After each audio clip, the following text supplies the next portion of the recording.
Bonjour Ambre. Bonjour Eric. Alors, vous avez 22 ans, vous avez grandi dans la région grenobloise et il y a 2 semaines, vous présentiez au monde une invention inédite. Alors, pour notre plaisir, pourriez-vous nous le présenter à nouveau en quelques mots?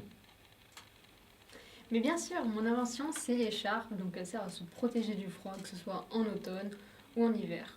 Et voilà, tout simplement. Super. J'ai presque eu des frissons à cette description. Technologiquement parlant, c'est révolutionnaire. Dans votre trailer de présentation, visionné pas moins quand même de 240 millions de fois en l'espace de 15 jours depuis sa mise en ligne sur LinkedIn, c'est pas rien. Euh, Vous parlez d'un entremêlement textile complexe pour former cet habit. Vous pouvez nous en dire plus? Mais bien sûr, du coup, en fait, c'est un mélange de fibres. Donc moi, je me procure la laine via des élevages issus de petits agriculteurs qui prennent soin de leurs animaux, parce que c'est important pour moi la cause animale. Bien sûr. Au niveau des brevets déposés, comment cela se passe-t-il? Parce qu'en fait, toujours dans ce trailer saisissant, vous présentez différentes manières de l'apporter. Donc au niveau des brevets, je vous avoue que c'était un peu difficile parce qu'il a fallu convaincre des investisseurs. Et forcément, le projet, enfin, les gens n'étaient pas forcément convaincus. Donc voilà, c'était un peu dur au début, mais j'ai fini par trouver. D'accord. Et est-ce que c'est la problématique de vivre entouré de montagnes qui vous a donné cette idée? C'est le Vous temps. avez tout compris. En fait, à Grenoble, on est dans une cuvette.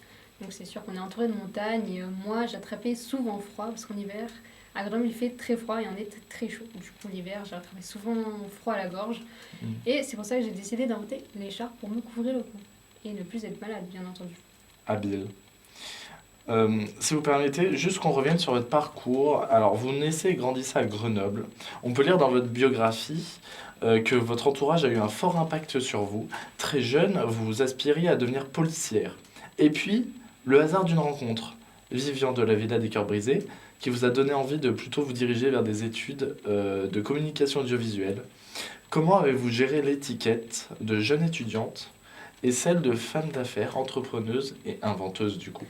Je dois vous avouer que ça a été difficile au début, parce que il y a plusieurs casquettes, donc forcément, à un moment, j'étais perdue, je ne savais pas comment gérer ma vie, donc que ce soit mon statut d'étudiante, mon entreprise. Donc il a vraiment fallu que je m'organise, que je me fasse un emploi du temps. Donc la journée, je suis en cours, j'ai la tête à ça, et le soir, dès que je rentre, je m'occupe de mon entreprise. Et bien sûr, je fais passer mes cours avant tout, parce que voilà, il le faut bien. Ouais. C'est un peu difficile des fois, mais je gère. Une personne sérieuse. Il y a des marques qui ont déjà exprimé leur intérêt de s'approprier votre invention à leur style. La plus controversée étant Desigual, est-ce que vous pensez accepter? Je pense pas accepter pour le moment car je veux vraiment m'approprier mon idée d'écharpe. Donc voilà, donc je veux forcément moi la dériver sous plusieurs formes, donc avec différents tissus, différentes couleurs.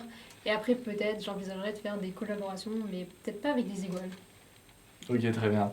Eh bien, ces précieuses explications viennent apporter un élan de fraîcheur dans l'espoir de tous à l'idée de passer un hiver au chaud. Merci d'avoir accepté cette interview. Pas de souci, merci à vous Eric. Et c'était Ambre, l'inventeuse de l'écharpe pour Sakai TV.